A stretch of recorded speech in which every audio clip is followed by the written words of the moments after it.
Good day, grade 9s. How are you guys doing today? Uh, Welcome to your physical science lesson. This is your teacher. Today we're going to be looking at a new topic, a new concept altogether. In fact, we're changing the phase almost, because since the beginning of the year we've just been looking at the chemistry section of the syllabus, where in the form of physical changes, chemical changes, endothermic reactions, exothermic reactions, combustion, synthesis, all of those different things. Those are the things that we have been looking at so far. But now we are going to move on to the physics section of physical science, because remember, this is physical science. This is not physics. This is physical science. It's a combination of physics and chemistry. So we are now moving on to the physics section, where we're going to look at force. We're going to look at force. Let me just pause for a bit. Right, so we're now moving on. We said we're moving on to the physics section. And the first thing we're going to look at today is the topic force. It's a topic that we did, I think, only briefly last year in grade 8.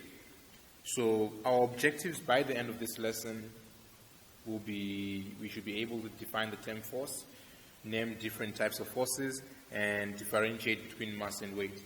So we are effectively going to start off, with the simple things, So you already know how to define the term force, right? We're not going to treat it in such a way as if it wasn't said before. Okay, so we gave different types of forces, a push or a pull, exerted on an object that results in a change in motion, a change in shape. So when you have a force being applied onto an object, there are different results which tell you. We say it basically from the results that you get to see. If you see something, an object that is stationary. If an object is stationary, let's think of a ball or a book on a table. That book on that table or that ball on the ground is not just going to start moving by itself, right? Unless you have mind powers and you're telepathic, this telekinesis thing, where you can move objects with your mind. But this is not the Avengers, and so that doesn't actually happen.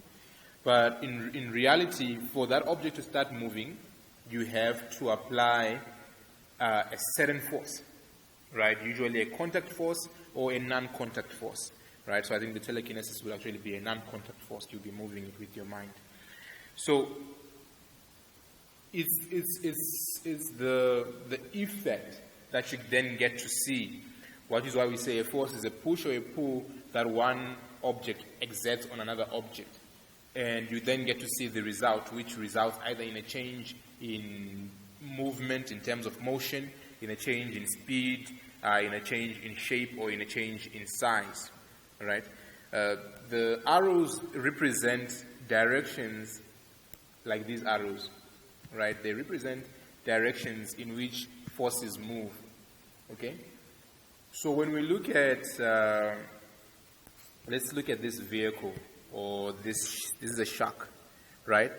The different forces, force A, force B, force C, you can just pause the video for a few 30, 50 seconds to try and ask yourself to say, well, which force is force A, which force is force B. It's already given. I thought it wasn't given. I should have left it open there. But you can just look at it and try and see if you get to understand what it means. So you can see that the force that acts downward, right, the force written as A, is the force of weight or gravity. That's the force that's pulling objects towards the ground. Then force B, if a car is moving on the ground and then it has brakes, it has tires, treads, there is going to be friction. That is going to be opposing the movement of the vehicle. There is also air resistance. Whenever you're moving, if you're in the back of a bucket and then there is wind blowing in your face, you are moving either towards the north, and then the wind is always moving towards the south, and there is what we call air resistance. It's air resistance. It's as if it's trying to blow you back and say, no, you can't go forward. But your forward motion exceeds the resistance, which is why you are able to move. I also gave a few types of forces, The good thing about it is that I know that we talked about this in detail. So if you check your notes, you'll find that we have a detailed list of contact forces and we have a detailed list of non-contact forces.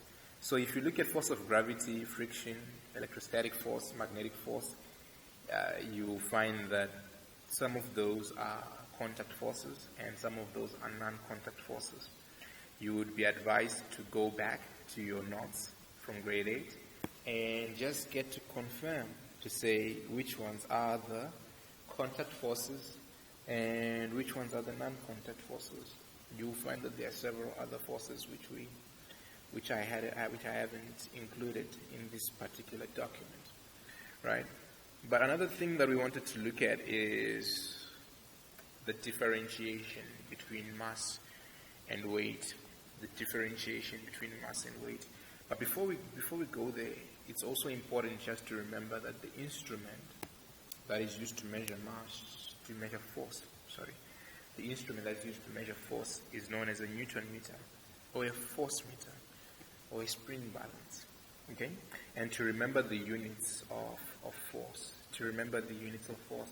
These are things that you assume are simple, but then when exam day comes, not exam day per se, but when someone is just asked in general to say, okay, what is the weight of this object? And please give us the answer with the correct units. Someone will say 50 kgs or 50 grams, but that's mass, okay? That's not weight. It's important for you to remember the unit of measurement for the different physical quantities that we deal with, because we're going to be dealing with these physical quantities, I think, all the way through Eukaryotic science, right? So let's look at the differences between weight and mass. What are the differences between weight and mass? Because you're going to have mass, you have mass on one side, you have weight on one side, and there's a tendency of people to confuse, like with everyday language, to say, how much do you weigh? Oh, I weigh 75 kgs. I'm a very heavy guy. I weigh 100 kgs. No, you don't. The weight is not in kilograms. Regardless of the fact that people make that mistake all the time.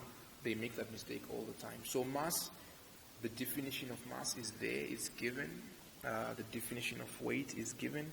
Why am I not reading these definitions? Because it's the imperative is on yourself to read what is written. It's written there, bro. Check. I've given you the units. I've given you the formula on how you calculate weight, the formula on how you calculate mass. But what we're going to do now is we're going to watch a short video that's explaining the same concept. Most of us think that mass and weight are pretty much the same thing. Are they? No, they're not. There's a very simple way to understand the difference. Mass is simply the amount of matter that's present in the object. Now consider two situations. One in which an object is on the earth, and second in which the same object is on the moon. Will the mass of the object be different in these cases? Will the mass be different? Ask yourself. You have to answer these questions, man. You have to answer these questions. You can't just see a video that says, well, the mass be different, and you wait for it to just continue playing. So they give you the answer. Ask yourself, knock your head. Is the mass going to be different on the earth as on the moon? Is it going to be the same, or is it going to be different? To answer this question, we ask ourselves another simple question. Will the amount of matter present in the object be different in these cases? Absolutely not. The matter in the object is not changing at all, which is why the mass will be the same in each of the cases. The mass of an object remains constant no matter where it is placed. The standard metric unit of mass is the kilogram.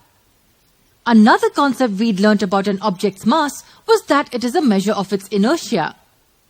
Greater the mass of an object, greater will be its inertia. Inertia is nothing but the tendency we understand the weight of an object. Mass is nothing but the measure of how much matter an object has. Weight is a measure of how strongly gravity pulls on that matter. Right, so there you have the simplest differentiation of mass and of weight.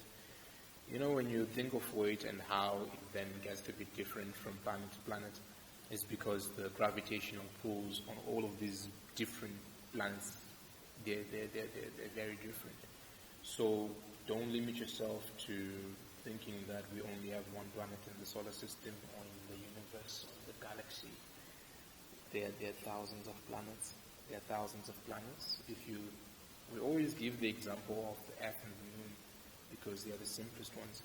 But when you think of a planet like Jupiter, which has a stronger core, right, a stronger center, Jupiter has a much bigger gravitational pull than the Earth.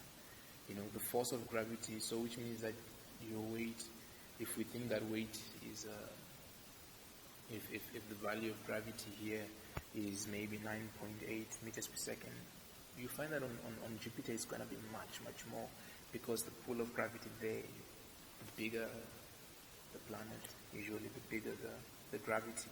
So you can allow yourself, you know, to just Google gravity, gravitational forces of different planets. It's good. It's needed. It's needed for you to go outside of the scope of what is being done. You can't just, you know, do exactly everything that's on the PDF and you don't go and research. It's the measurement of the gravitational pull of an object. Let's understand this using a simple example. Say there are two places, place A and place B, and there's an object of mass m. In place A, the pull of gravity is x units, and in place B, the pull of gravity is 2x units. Clearly, the pull of gravity is stronger at place B. Now understand this well. The mass of the object will be m at both the places, but the weight of the object will be greater at place B because the pull of gravity is stronger. As the gravity is twice as bigger, the weight of the object will be twice as much at place B as compared to place A. So the weight of an object is a measurement of gravitational force acting on it. How can we understand weight using a formula? We know the Newton's second law of motion, which says that the force acting on an object is the product of its mass and acceleration. So you didn't know this, but now you know it. That's Newton's second law of motion. This law of motion is that for every action there is an equal and opposite reaction. There are three laws of motion. You can just look them up, Newton's laws of motion. So force is equal to mass times acceleration. If you're given the mass of an object and you're given its acceleration, you can calculate its force. When it's acceleration due to gravity, we can replace A with a lowercase g. This force due to gravity is nothing but the weight of the object. So if we consider the weight of an object to be uppercase W, we can rewrite this equation as W equals m times g. What's just happened there?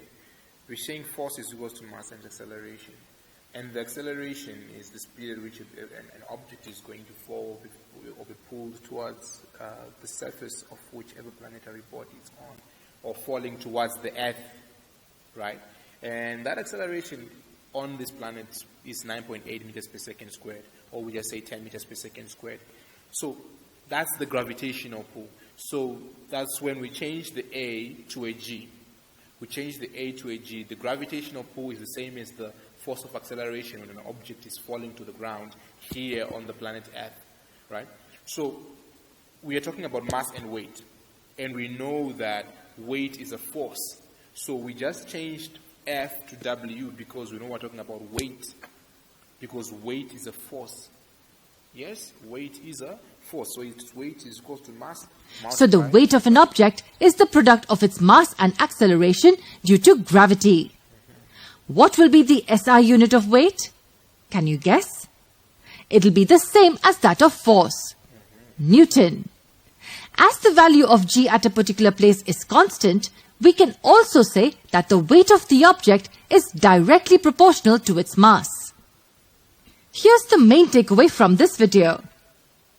Right, cool.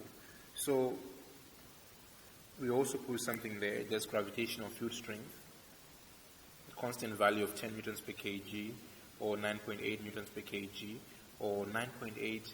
That's the gravitational field strength when you're calculating. Remember, you guys always just say, what's the weight of an object that has a mass of 50 kgs, and then you just say 50 times 10, and it becomes 500 newtons. You have to say 50 kilograms multiplied by 10 newtons per kg. And when you do this calculation, you find that the units cancel each other out so perfectly that the answer that you get is in newtons. That's how you end up getting 500 newtons, because the kilograms have cancelled each other out. Always follow, the correct formula and the correct calculation. There's also an exercise at the end there. So you guys, I hope by now you've submitted the exercise on non-metallic reactions, or was it non-metal reactions? Yeah, I think there were equations for how non-metals react with different substances. So you must have submitted that exercise and then also move to this exercise. And yeah, thank you guys very much for those who continuously watch these videos. I was saying it to the other class that nothing comes for free. You don't expect that you're just going to wake up and you're going to dream up all these concepts. You have to pay the attention that's required. You have to give in the necessary work that's required. And you'll find that the more that you give, the easier it will become. There is nothing difficult in life. All you have to do is to give the attention to whatever it is you're supposed to do. So if you're giving all of your attention to posting statuses, be assured you're going to become a master of posting statuses, right? But at the end of the day, we're not going to examine you on statuses. That's the unfortunate part, right? So I'd like to thank you again, guys. I hope we have managed to cover the objectives for today. I'll see you in the actual lesson. Goodbye.